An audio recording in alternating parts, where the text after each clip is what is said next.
राज्यातील राजकीय वर्तुळाला हादरवून सोडणाऱ्या पवनराजे निंबाळकर दुहेरी हत्याकांड प्रकरणाचा तब्बल 20 वर्षांनी निकाल लागलाय।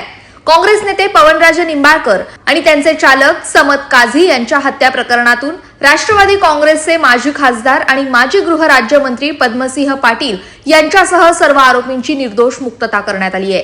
जून 2006 मध्ये नवी मुंबईतील कळंबोली इथे गोळ्या झाडून हत्या झाल्यानंतर तब्बल 2 दशकांनी या प्रकरणाचा निकाल जाहीर झालाय। निकालाची भिस्त माफीच्या साक्षीदारावरती अवलंबून असताना त्याच्या जबाबाच्या बाबतीतच संदिग्धता आहे। माफीच्या साक्षीदाराने वारंवार साक्ष फिरवल्याने ती ग्राह्य धरता येणार नाही असं निरीक्षण नोंदवत न्यायमूर्तींनी त्याला फितूर घोषित केलंय। विशेष सीबीआय न्यायालयाचे न्यायाधीश सत्यनारायण नवंदर यांनी निकाल दिलाय।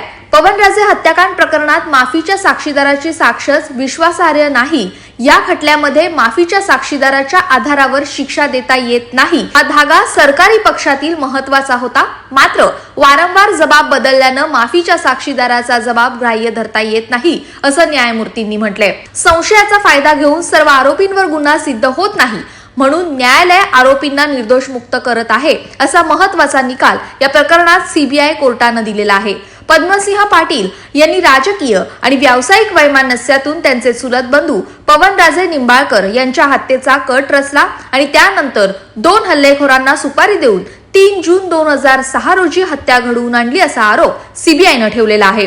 पद्मसिंह पाटील यांच्यासह 8 आरोपींविरोधात हा खटला चालला। दरम्यान या निकालाविरोधात आता हायकोर्टात जाणार असल्याची प्रतिक्रिया ओमराजे निंबाळकरांनी दिली आहे।